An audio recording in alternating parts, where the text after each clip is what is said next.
Some challenges that students of the future face are social interactions.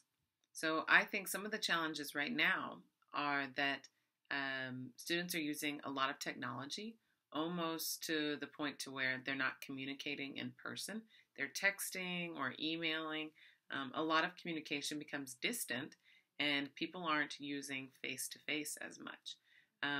Also, because of COVID, there's a whole group of students, especially young learners, who have been basically isolated from the world for over a year. With only having interaction with your family, that actually, it doesn't expose you to new people, new places. So I think that there's going to be a lot of slow developmental learners there. Some possible solutions to promote social interaction among young learners, because that's the group that I'm interested in, might be that during free play, you observe students and you watch and see what they go for. What are they interested in? Then you pair two students together, but you only give them enough tools for one activity so that they have to share. So for example, if you gave students Play-Doh, maybe they both have a Play-Doh mat, but one student gets Play-Doh scissors and the other student gets the Play-Doh mold. Well, now they have to exchange those in order to play together. This will promote that social interaction that we want to see. And then you, as the facilitator, you can encourage, may I have the scissors, please? And when they ask, yes, here you go. And then encourage maybe a swap of giving the mold to the other student. In this way, students will create genuine social interaction that will help them to learn the skills to continue forward and keep learning social interaction. Collaboration and the rapidly changing job market, they actually have more in common than initially I thought. So right now students, especially because of COVID, are struggling because some students haven't been in any extracurricular activities or sports or things where they might normally collaborate quite often, even like being in actual school physically. So that's hindered a lot of collaboration that would normally happen on a day-to-day basis. Let's take a look at a few things that will help with a rapidly changing job market. Soft skills like social and cultural awareness, leadership, adaptability, persistence, initiative, and curiosity will all become incredibly important. I added collaboration into this section because by using techniques like the Play-Doh example given before, students will collaborate with other students and foster respect and tolerance for others. Especially with young learners, we can use play-based learning to create safe environments for relationships to grow and children to use their curiosity to seek answers. We can give students time to explore interests and offer provocations that allow them some guidance and challenges along the way.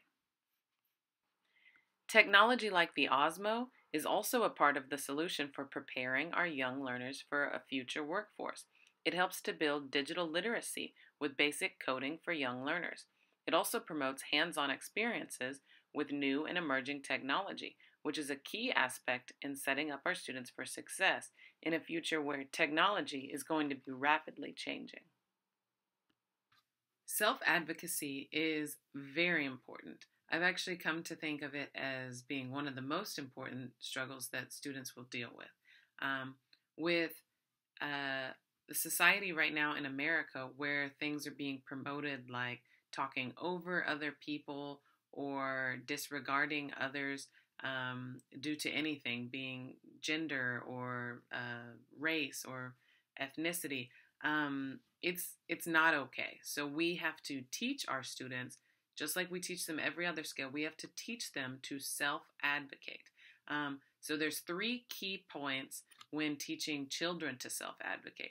It's understanding their needs, knowing what support they need to learn, and then communicating those needs to the teacher or what adult it is that they might be dealing with. So some examples of how we might teach self-advocacy with young learners is we would talk to them about their strengths and their weaknesses. Students don't know to ask for help unless they know that they're struggling. So you have to know, I'm good at math. Actually, I struggle with reading. Also, we need to have an ongoing conversation about thinking differences. So even though your answer might be different, that's okay. We need to recognize that my answer might not be the same as the entire class, and that's okay. That means that I am thinking differently than others. So we need to just focus on the fact that everyone actually thinks differently about different aspects. Also, we need to praise their effort when they try to do something. We need to give them the attaboy and tell them, good job, you tried. This will help to ensure them that it's okay, again, to think differently or maybe to reach a challenge.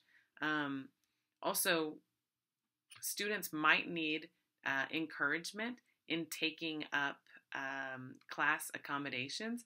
Like if you have glasses, you might need to sit closer, and that's okay. We need to talk to students and tell them that teachers put these things in place to be used. Also, we can give students lots of opportunities to problem solve on their own. So different things like putting on your jacket. There's multiple ways to put on your jacket. It's easier and faster to help them, but actually it will be more confident building and lead them closer to self-advocacy if we let them overcome those challenges on their own. And then eventually with older learners, you can talk about legal rights and how does that play in. The last topic was the ability to question authority and boundaries. I think right now we are definitely in a time period where that's really important. Students need to know that we can question people that are higher up than us. In one of the videos we've watched earlier in the course, it talked about how the classroom setup is from the Victorian age, when learning was about being taught, but also about etiquette, so one could take one's place in society. And that's just not the case anymore. Today I counted the number of people wearing leggings, and it was 13 people. That was boys, girls, and the teachers. We live in a more relaxed time, and sometimes it still feels like we ask children to follow rules for the sake of rules. So students need to feel empowered to question their parents, school, history, math, police, any sort of authority on any subject.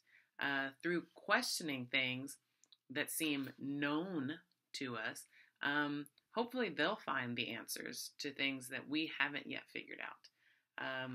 In a classroom for young learners, I imagine this might be taught and reinforced through statements like, we all learn from each other, and you all teach me too, and encouraging the question of why. And then furthermore, students writing their own rules and then having those rules up and encouraging them to recognize that they are the authority on the rules, not just me. They wrote the rules. They know the rules. You are the authority as well as I am.